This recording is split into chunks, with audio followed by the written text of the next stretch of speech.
कोई करोड़ रुपया लेता है, कोई लाख रुपया लेता है, कोई 1000 रुपया लेता है। प्रशांत किशोर जी भी कहते हैं कि मैं भी पीस लेता हूँ अपने आंखों से कि बिहार के अंदर किस तरह से किसान परेशान है, किस तरह से युवा परेशान है, किस तरह से नौजवान परेशान है, किस तरह से किसी न किसी को तो इन समस्याओं के खिलाफ में आना पड़ेगा। तो फिर हम ही क्यों नहीं इस काम को करें। प्रशांत किशोर जी ने संकल्प लिया कि जब तक हम बिहार के इन परिस्थितियों को समाप्त नहीं करेंगे, इस समस्या को समाप्त नहीं करेंगे, तब तक हम चैन की नींद नहीं सोएंगे।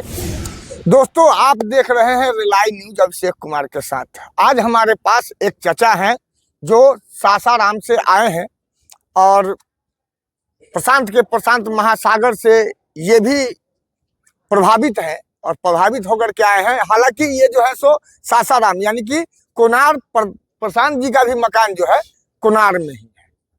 तो शायद हो सकता है कि ये जानते हो, समझते हो। तो आप अपना विश्लेषण थोड़ा पहले दीजिए, उसके बाद जो है सो पहले आप आते हैं सासाराम, मतलब वीर कुंवर सिंह के धरती से। तो वीर कुंवर सिंह के कीर्ति को और उस धरती को थोड़ा सा हमारा भी नमन, और आप थोड़ा कीर्ति के बारे में बताएंगे। सबसे पहले तो हम आपके चैनल के श्रोता को अपने तरफ से अभिनंदन देते हैं।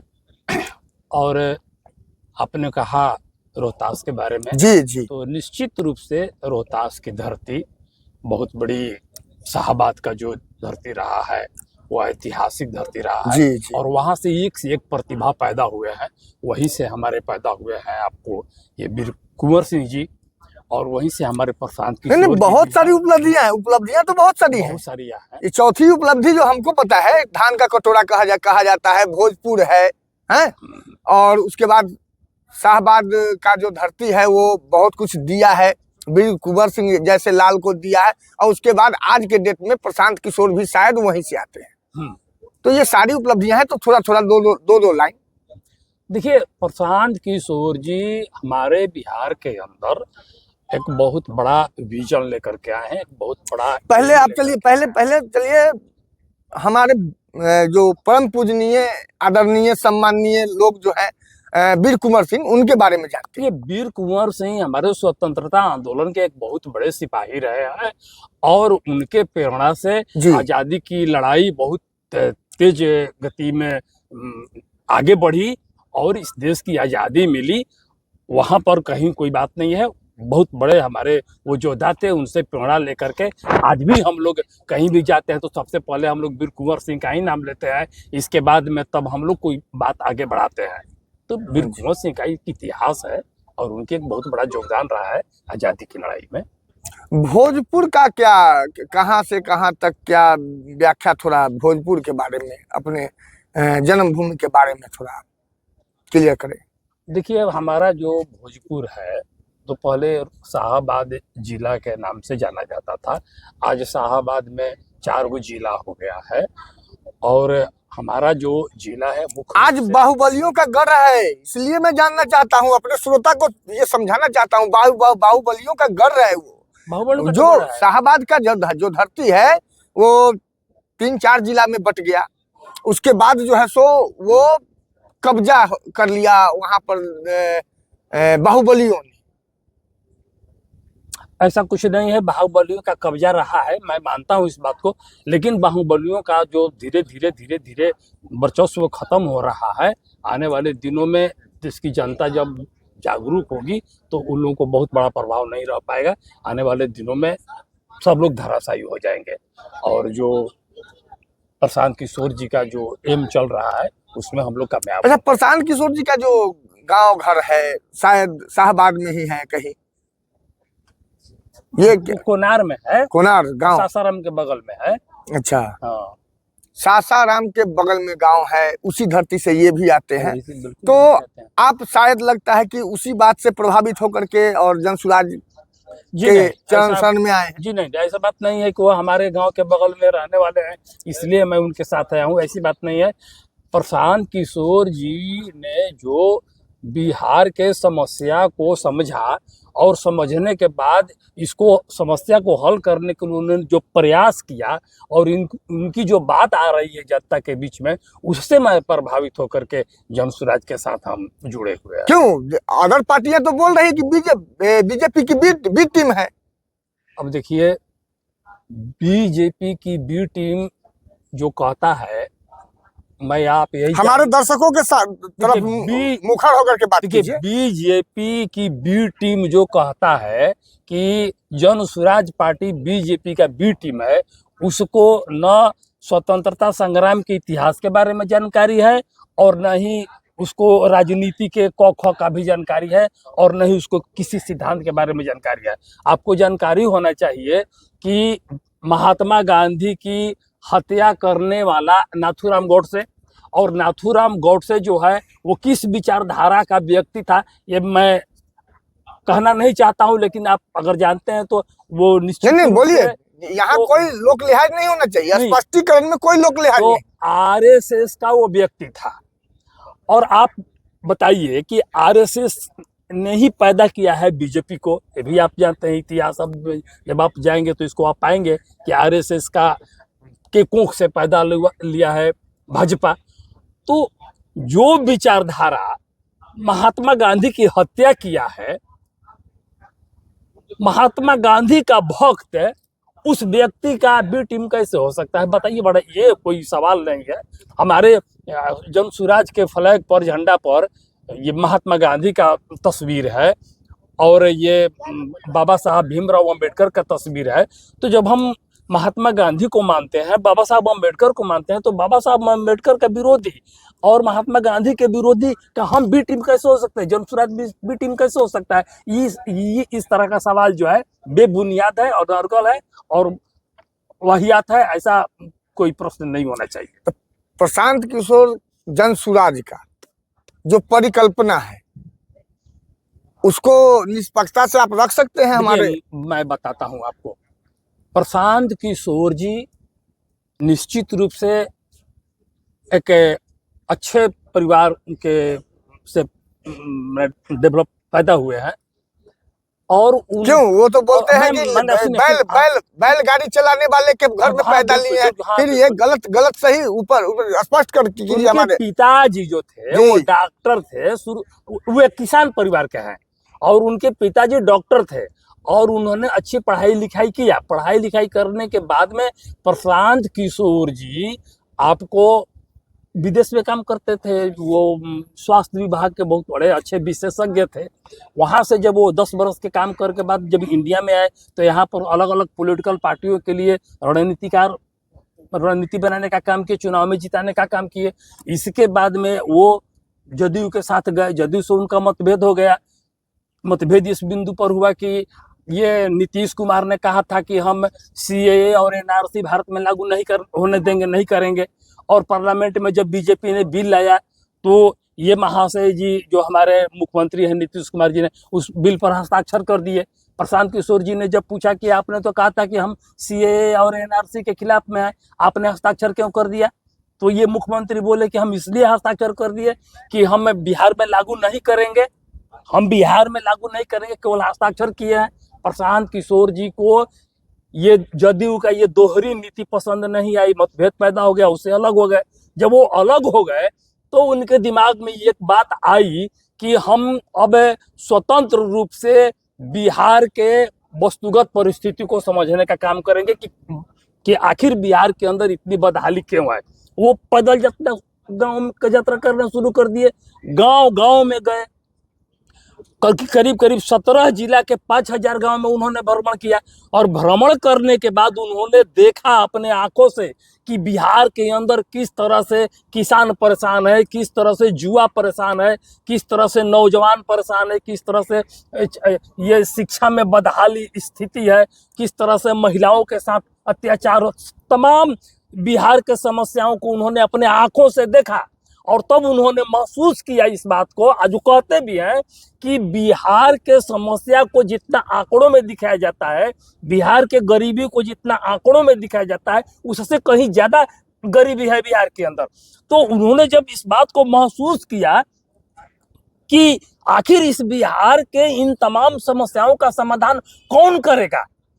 कोई किसी न किसी को तो इन समस्याओं के खिलाफ में आना पड़ेगा, तो फिर हम ही क्यों नहीं इस काम को करें।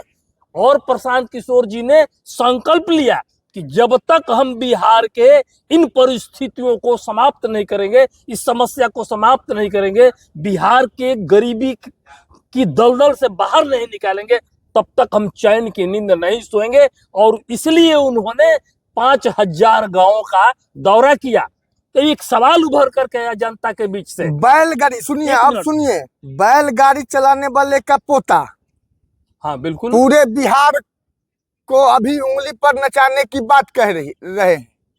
और उसके बाद ये रुपया कहाँ से आ रहा है, इतना रुपया। बात सुन नीरज कुमार, ठीक है, जिस जेडीयू से ये निकल के आए हैं, 7 निश्चय और सीए एनआरसी फलाना धमाका की जो बात चल रही है कि हाँ उसके वजह से छोड़ के आ गए हैं, तो नीरज कुमार उसी पार्टी के जेडीयू के नीरज कुमार ने स्पष्टीकरण के साथ मीडिया के सामने आकर के मतलब औपचारिक बयान दिया है कि प्रशांत किशोर जी का जो जितना जो है सो ढकोसला है, तो फलाना है, धमाका है, रुपया कहाँ से आ रहा है, रुपया जो जहां से आ रहा है ये सारा का सारा रुपया स्कैम का है, लूट का है, फलाना धमाका। तो इस पर क्या कहना चाहते हैं आप? देखिए वो उस बात का मैं बैलगाड़ी से स्टार्ट कीजिएगा। हाँ मैं सुनिए, और आप यह जान लीजिए कि प्रशांत किशोर जी जो है, तो उनके सामने एक सवाल पैदा हुआ, पहले उस बात को समाप्त होने दीजिए।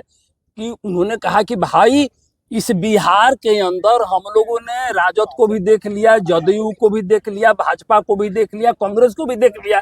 क्योंकि कांग्रेस ने जदयू के साथ समर्थन में सरकार बनवाया और बीजेपी ने ये नीतीश कुमार का सरकार बनवाया, और दोनों ने सरकार आजादी से लेकर के आज तक यही इन्हीं लोगों ने सरकार चलाया।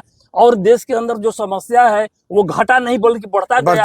तो ऐसी स्थिति में आखिर इस 70 वर्षों 77 वर्षों के दौर में हम लोगों को कोई विकल्प नहीं नजर आ रहा था, इसलिए उन्हीं लोगों को वोट दिए। अब आप जब कह रहे हैं कि हम लोग आप लोग इसे बिहार को बदलने का काम कीजिए, तो कैसे करें हम लोग? तब प्रशांत किशोर जी ने कहा कि आप लोग अपना पार्टी बनाइए और उसी को विकल्प बनाइए, तब जाकर के इस समस्या का समाधान हो गया। बनाई हुई पार्टी पर तब जाकर के प्रशांत किशोर जी जनता के आह्वान पर उन्होंने 2 अक्टूबर 2024 को ये पटना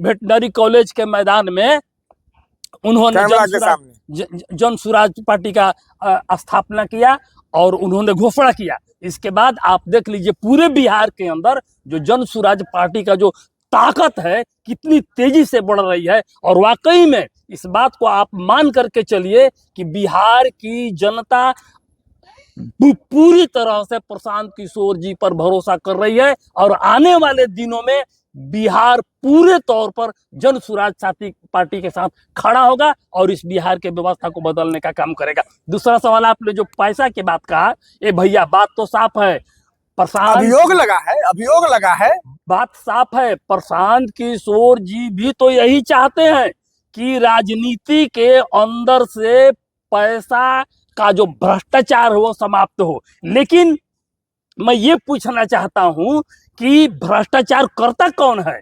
आपने भारतीय जनता पार्टी अरबों खरबों रुपए इलेक्शन में खर्चा करती है, कहां से वो रुपये आता है? जदयू अरबों खरबों रुपए खर्चा करता है, कहां से आता है? चाहे जदयू खर्चा करता है, कहां से आता है?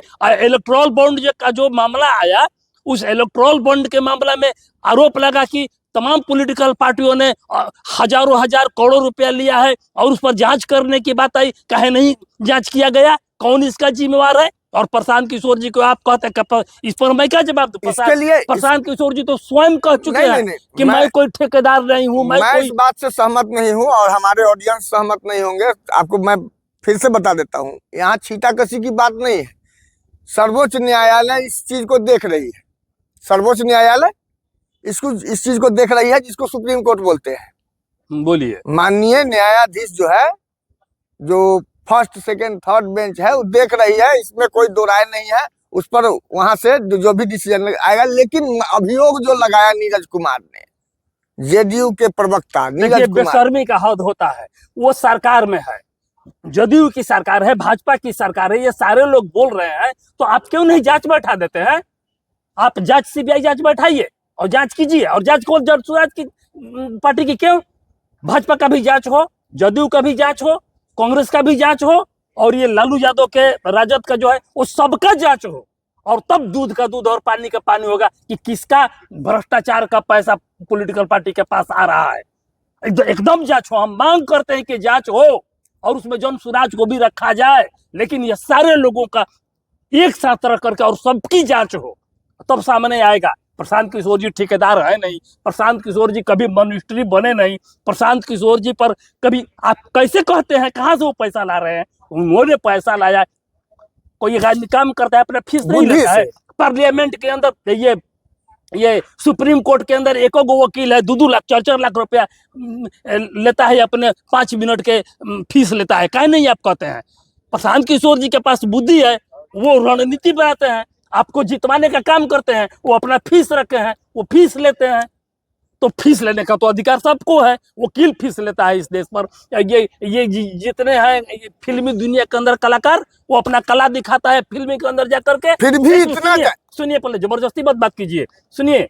सारे लोग फीस लेता है और फीस पर कोई बैंड नहीं है, कोई करोड़ रुपया लेता है, कोई लाख रुपया लेता है, कोई 1000 रुपया लेता है। प्रशांत किशोर जी भी कहते हैं कि मैं भी फीस लेता हूँ, सबको लेने का फीस अधिकार है, प्रशांत किशोर जी को फीस लेने का अधिकार नहीं है। और ये 10 बरस से सबको सत्ता में बैठाने का काम किया है। इनके पास पैसा है, ये अपना पैसा खर्च कर रहे हैं। तुम लूटे हो, अपने बाल बच्चा पर खर्च कर रहे हो, और प्रशांत किशोर जी ने जो अपने मेहनत और बुद्धि से कमाया है वो बिहार के व्यवस्था बदलने के लिए खर्चा कर रहे हैं। ये प्रशांत जी का ईमानदारी है। एक आप ही के शाहबाद के लाल हैं, जो 2000 के सत्ता शासन काल में सिंचाई विभाग के मंत्री रहे थे।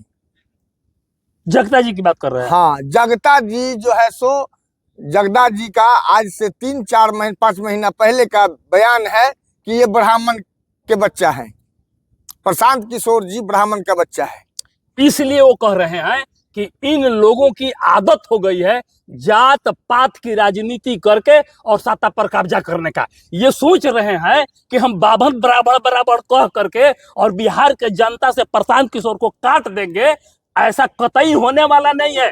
बिहार की जनता को अब जात पात नहीं चाहिए, बिहार की जनता को अपने समस्या का समाधान चाहिए। और प्रशांत किशोर जी डंके के चोट पर कहते हैं कि हम बिहार के समस्या का समाधान करेंगे, क्योंकि हमारे पास वैसी समझ है, वैसी पॉलिटिकल नीति है, वैसी हमारी इकोनॉमी है, हम समस्या का समाधान करेंगे। बिहार की जनता को विश्वास हो गया है। और एक बात और मैं आपको कह देना चाहता हूँ, ये जगदानंद जी अपने पार्टी के लोगों को कहे थे कि तू लोग ये जन स्वराज में मत जाओ।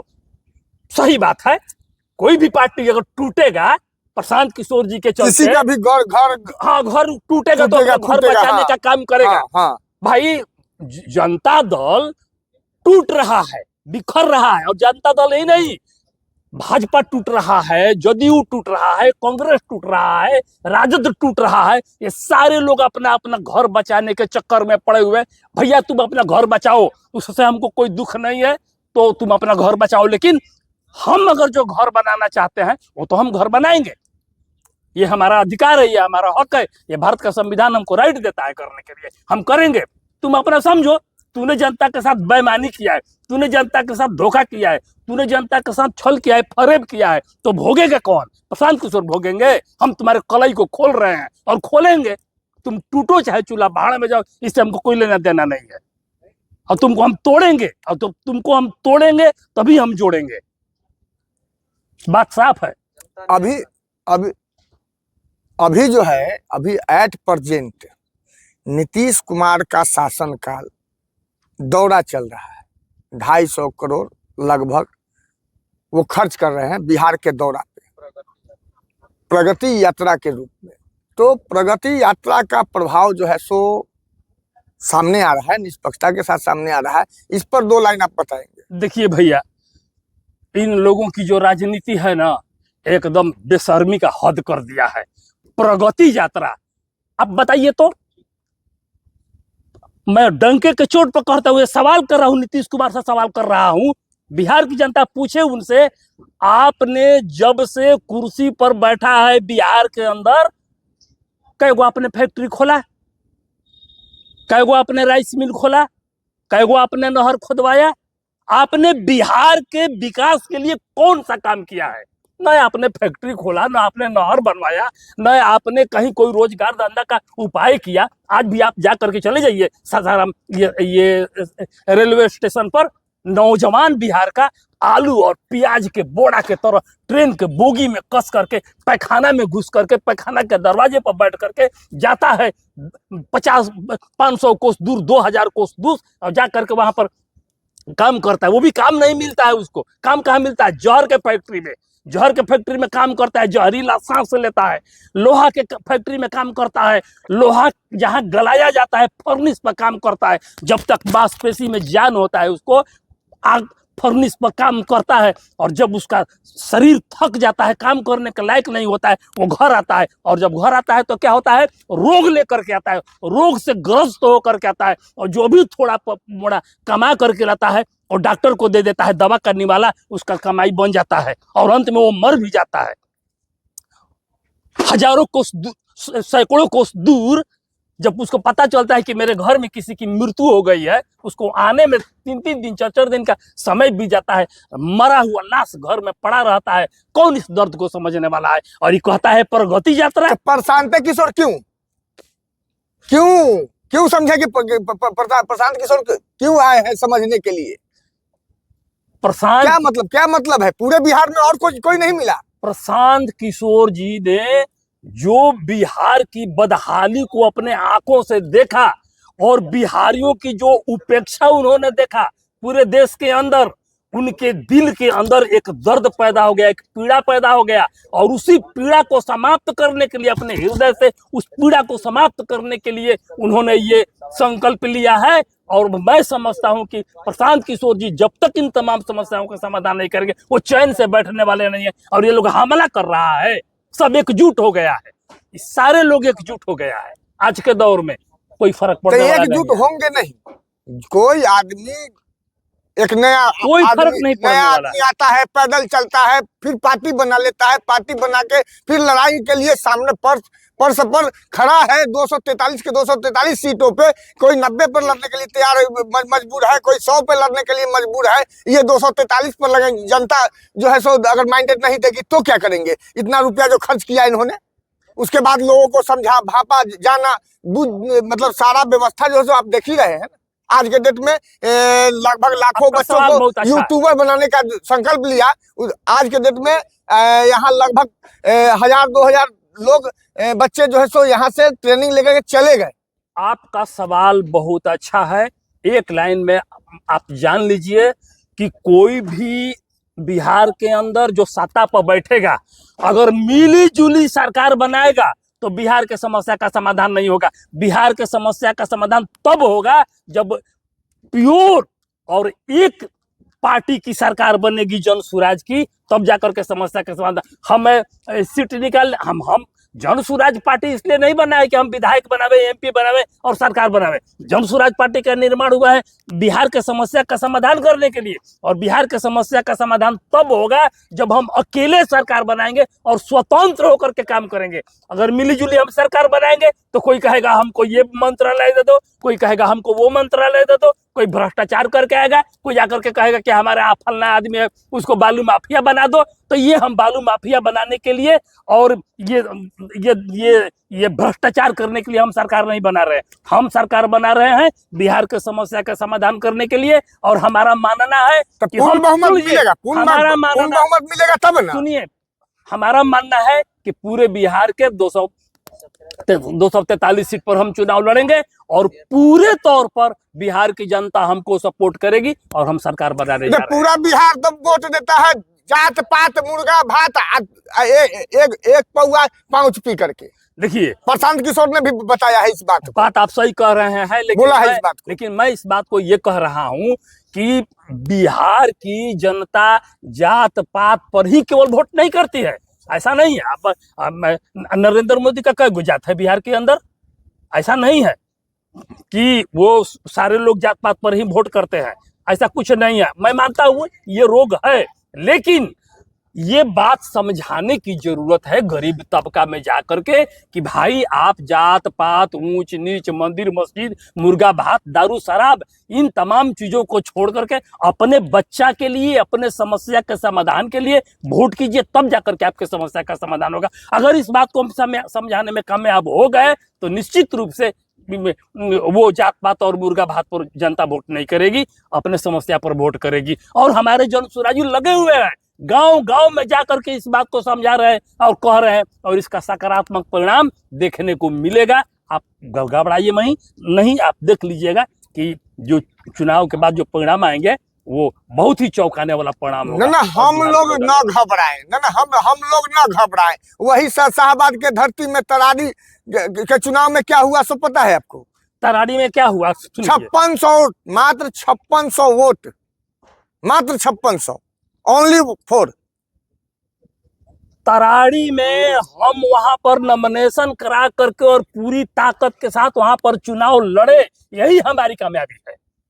यही हमारी कामयाबी है कि वहां पर हम लड़े, पूरे बिहार की जनता, पूरे बिहार की जनता का ये सवाल है, मेरा सवाल नहीं है, ये पर्सनल मेरा सवाल नहीं है, पूरे बिहार की जनता का सवाल है। ये क्वेश्चन मार्क यहाँ बनता है कि शाहबाद का लाल प्रशांत किशोर, सेकेंड लाल आप, थर्ड जो है सो प्रत्याशी।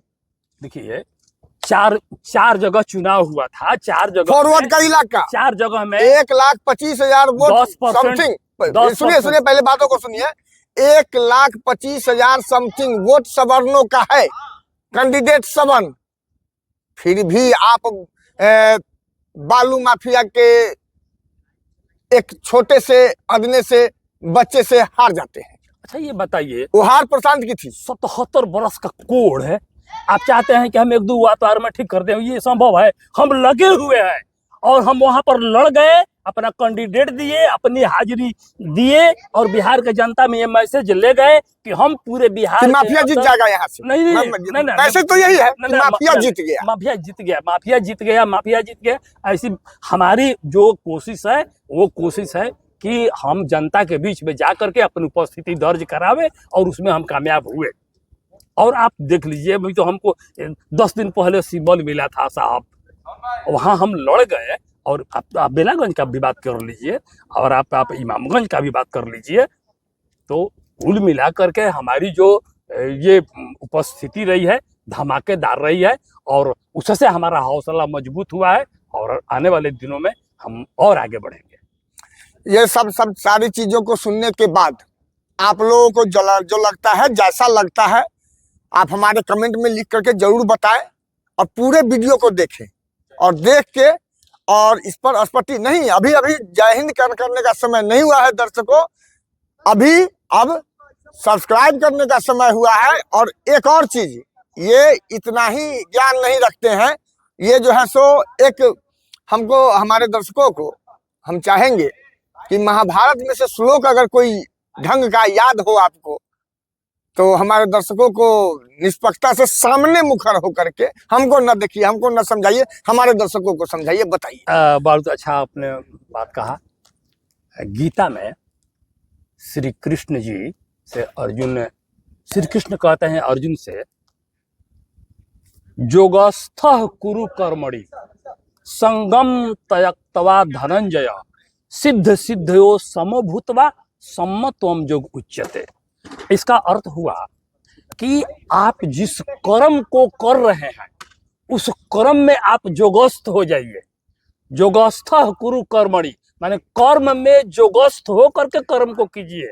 आप संगम त्यक्त्वा धनंजय, और उस कर्म से जो फल की प्राप्ति होने वाली है उस फल के प्रति कोई आसक्ति मत रखिए।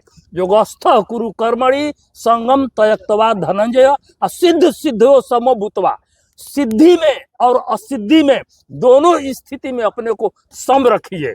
योगस्थः कुरु कर्मणि संगम त्यक्त्वा धनंजय सिद्ध सिद्धो समभूत्वा सम्मत्वम योग उच्यते। और यह एक योग है और इस योग को समत्व योग कहा जाता है।